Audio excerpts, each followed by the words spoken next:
Hujambo mtazamaji wa Ubc TV, ifuatayo ni taarifa ya habari na tunatangaza kutoka mjini Kampala. Naitwa Bella Masangano. Katika habari ya kwanza ni kwamba waziri mkuu nchini Robin Nabanja amefanya mkutano na wamiliki wa viwanda wawekezaji wa nchini Italy wanaoshughulika na usindikaji wa zao la kahawa. Mkutano huo unafuatia wa awali ambao Rais Museveni alikutana na ujumbe huo kutoka nchini Italy kujadili fursa za uwekezaji zilizopo nchini.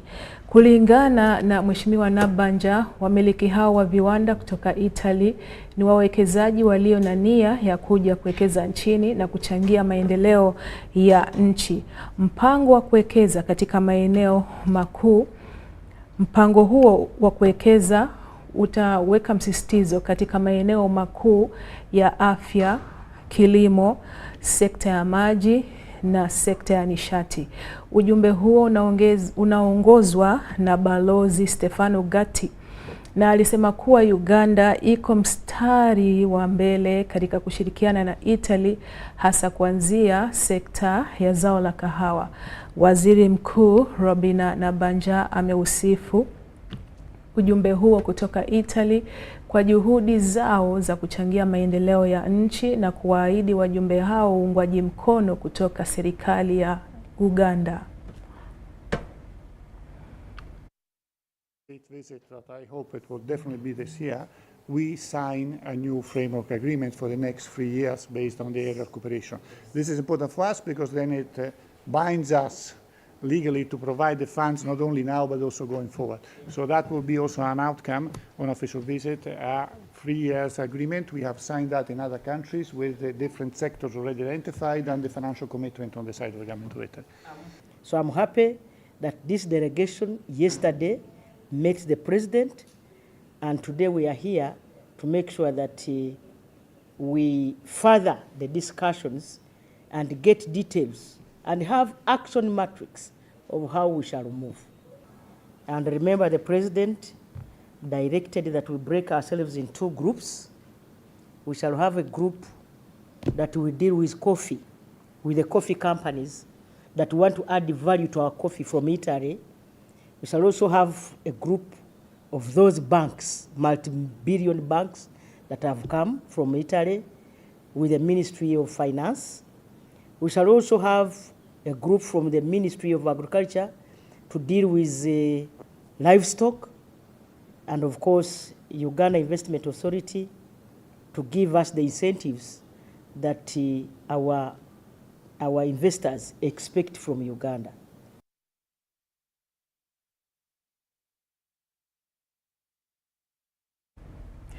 Wizara ya Afya imetangaza kuhusu mlipuko wa ugonjwa usio kawaida wa macho mekundu uliobainika katika maeneo mbalimbali ya nchi. Katibu wa kudumu katika Wizara ya Afya Dr. Diana Atwine ametoa wito kwa jamii kuwa makini na kufuata masharti sawa na yale yaliyoundwa kupambana na ugonjwa wa COVID-19, na hasa jamii inashauriwa kunawa mikono kwa mara kwa maji safi na sabuni. Kufikia sasa ni wagonjwa zaidi ya 900 waliobainika kuwa na ugonjwa huo nchini, na ugonjwa huo umeonekana kusambaa kwa haraka mashuleni na sehemu zingine za mijumuiko ya watu. Mbali na shule, ugonjwa huo wa macho mekundu umebainika magerezani kama gereza la Luzira, Pader, gereza kula wilayani Lira, Kasanda Prison, Kaweri Prison, Erute Prison na magereza mengine nchini.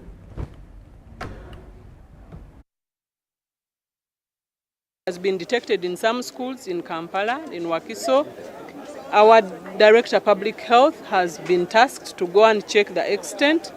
Investigations have been ongoing. We've picked samples and taken them to our lab, not specifically to tell you anything, but for us to be able to know what kind of infection we are dealing with, so that we can distinguish between whether it's viral or bacterial. This infection has been reported in prisons in different parts of the country, but it's also now been reported recently in schools in Kampala, and so we are following shortly to see and continuously so that we get a complete picture.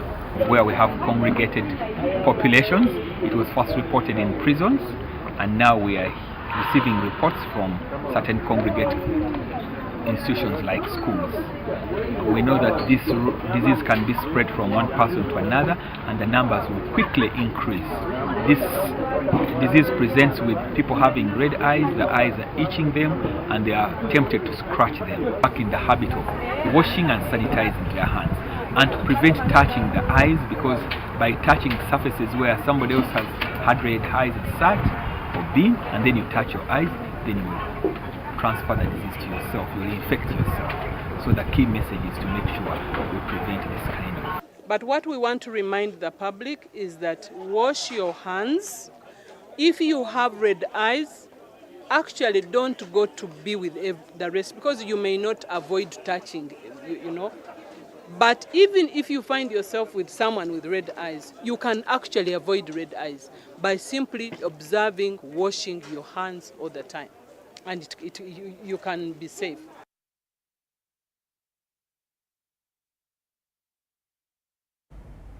Unaendelea kutizama taarifa hii ya habari, na hii ni UBC TV. Kesi ya kigaidi inayowakabili washukiwa 6 wanaodaiwa kufadhili na kuajiri vijana ili kuendeleza vitendo vya kigaidi katika maeneo mbalimbali nchini imehamishiwa katika mahakama ya kimataifa ya International War Crimes Division Court iliyo Kampala kujibu mashtaka hayo. Kabla ya uamuzi huo kufanyika, 6 hao walifikishwa katika mahakama ya mahakimu ya Buganda Road Court mbele ya hakimu Ronald Kaizi. Kulingana na taarifa, 6 hao wamekuwa rumande kwa mwaka mmoja sasa, ambapo kuna ushahidi wa kutosha uliokusanywa dhidi yao. Washukiwa hao ni Walusimbi Musa, Cheyune Ismail maarufu kama Buguman, Mubiru Musa, Kabanda Musa, Muhammad Ali na Kabonge Umar Ajobe. Wanadaiwa kufadhili vitendo vya kigaidi mashariki mwa DRC na Uganda chini ya usimamizi wa kundi la waasi la ADF. Kulingana na mashtaka, kati ya mwaka 2017 na 2022, 6 hao wakiwa maeneo mbalimbali nchini waliwaajiri na kutoa mafunzo ya kigaidi kwa watu mbalimbali nchini kwa lengo la kuwaingiza katika shughuli za ADF ili waendeleze vitendo vya kigaidi nchini. Inadaiwa pia kwamba mmoja kati ya washukiwa hao ambaye ni Walusimbi Musa mwaka 2018 alimtambua mwenzake aitwaye Cheyune Isam ambaye alikuwa mwizi mkubwa na kumsaidia kuajiriwa katika kundi hilo la waasi. Taarifa zinaarifu pia kwamba kabla ya watu hao kuajiriwa katika kundi hilo la ADF, walikuwa wakipewa kozi ya jihadism eneo la Mperere kwa uongozi wa mshukiwa Kabanda Musa maarufu kama Musomesa. Inadaiwa pia kwamba mwezi Agosti mwaka 2022, washukiwa 2 kati ya hao, Cheyune na mwingine Mwewe, walipewa bastola ikiwa na risasi 30 ambayo waliitumia kuiba shilingi milioni 130 kutoka kwa mtu mmoja katika barabara ya Mawanda Road, na tarakilishi za paja na dola 300 kutoka raia mmoja wa Kongo kwenye barabara ya Salama Road, na kudai kwamba pesa hizo zilitumwa Kongo kufadhili shughuli za kigaidi. Mashtaka yatategemea pia ushahidi wa maongezi ya simu zilizokuwa zikipigwa miongoni mwa washukiwa na shahidi zingine kuwa hukumu. Alias Professor Mr. Kabanda Musa Abdallah, also known as Akman, also known as Musomesa, Mr. Mwewe Muhammad, and Mr. Umar Kabong Ajobe, and Mr. Walusimbi Musa, also known as Chiviri, and others who are at large. You are charged with, first count is terrorism, financing, contract section 9 capital A, 1 and A, small a, and small b of the Anti-Terrorism Act 2022 as amended. Another two at large between 2007 and March 2022 in diverse areas of Central, Eastern and Western Uganda and the Republic of Congo. You belong or profess to belong to the Allied Democratic Forces, which is proscribed terrorist organization. Kigambibwa mu musango wokusatu gwa kubeera mu kibiina ky'abatujju. Obukkiriza ndi mu kibiina ekyo, ekyo etteeka namba 11 Na hivi sasa taarifa kuhusiana na soko la fedha zinafuatia, na baada ya hapo nitarejea na habari zilizobaki.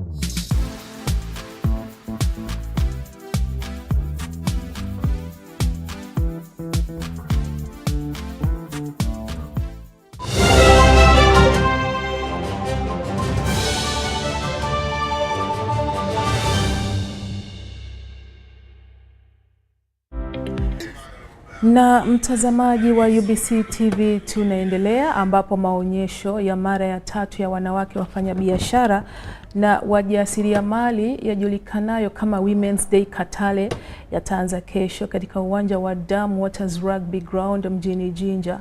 Maonyesho hayo ambayo yameandaliwa na shirika la sekta binafsi nchini PSFU na kudhaminiwa na Mastercard Foundation kwa lengo la kuwasaidia wanawake na kuwajuza mawili matatu yanayoweza kuwasaidia kukuza biashara zao. Na mtazamaji, hivi sasa na kupeleka tena katika studio ya matangazo. Advantages for participating women entrepreneurs, providing them with the platform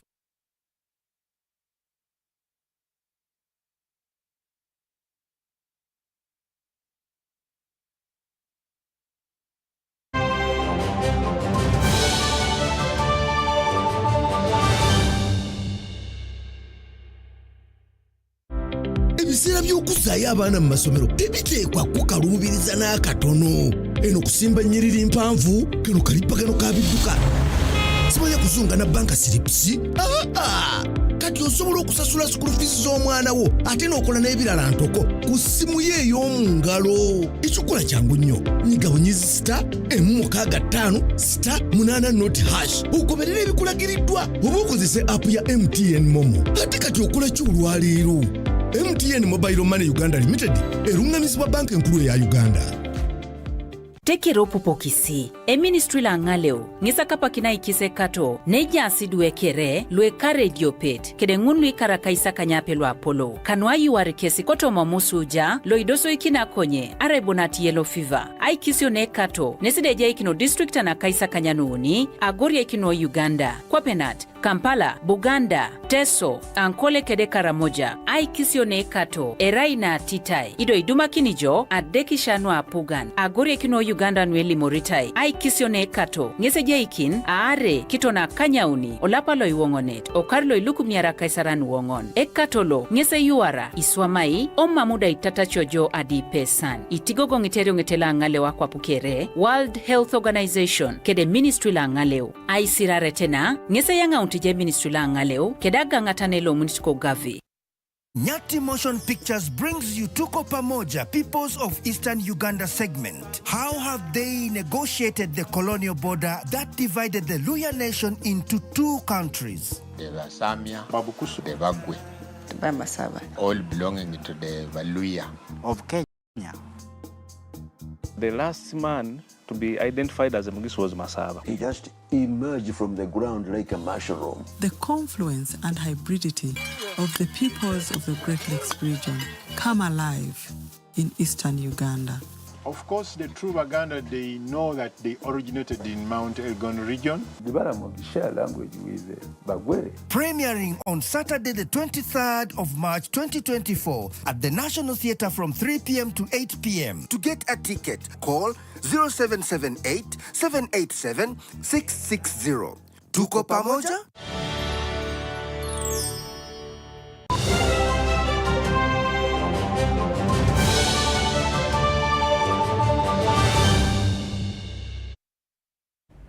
Karibu tena, hii ni UBC TV na nakupa taarifa zaidi, ambapo maonyesho ya mara ya 3 ya wanawake wafanyabiashara na wajasiriamali yajulikanayo kama Women's Day Katale yataanza kesho katika uwanja wa Dam Waters Rugby Ground mjini Jinja.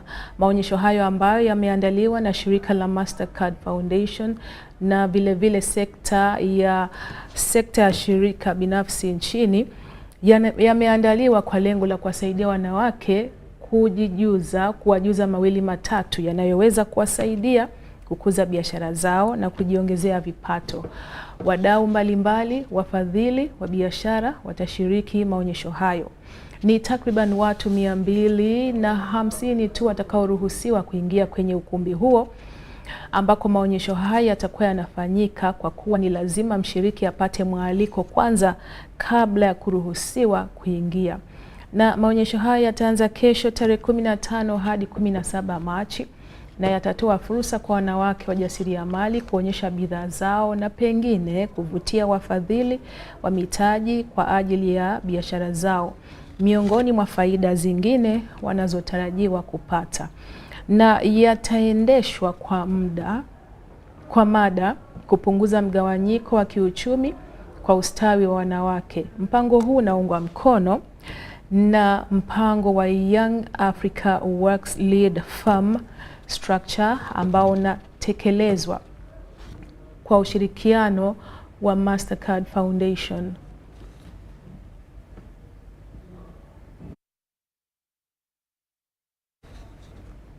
Na wilaya ya Kabale inakabiliwa na uhaba wa maji, hali ambayo imeathiri makazi na biashara, pamoja na kwamba shirika la maji nchini limekuwa likifanya juhudi kurekebisha hali hiyo. Wakazi wa wilaya hiyo wamelazimika kutafuta njia mbadala za kupata maji kwa kwenda mbali kuchota maji kwa baiskeli.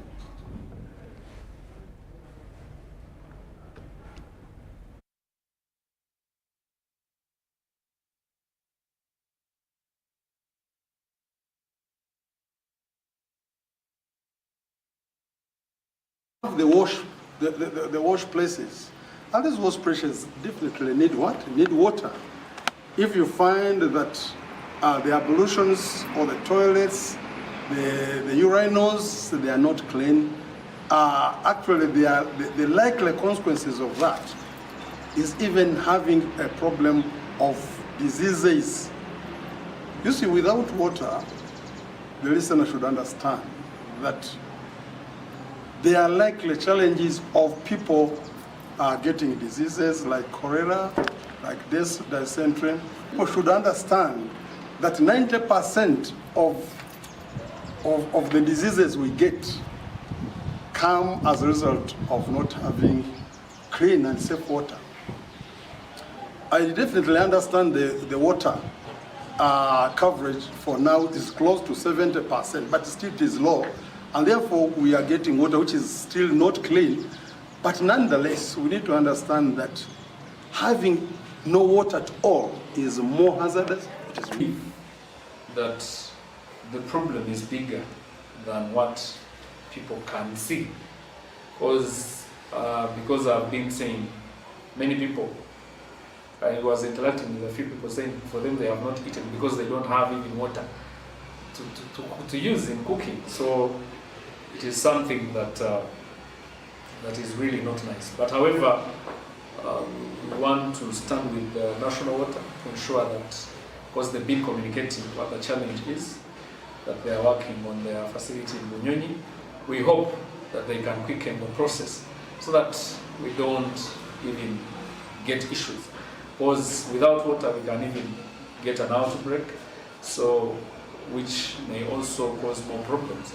And now I imagine within the sewage system where people are not using cisterns to flush, then it is also going to create a lot of blockages, which is also going to paralyze.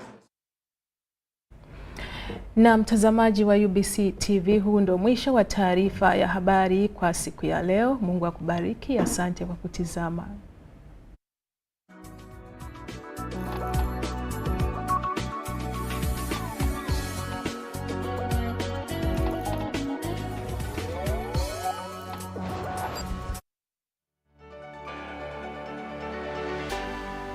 UBC, inspiring Uganda.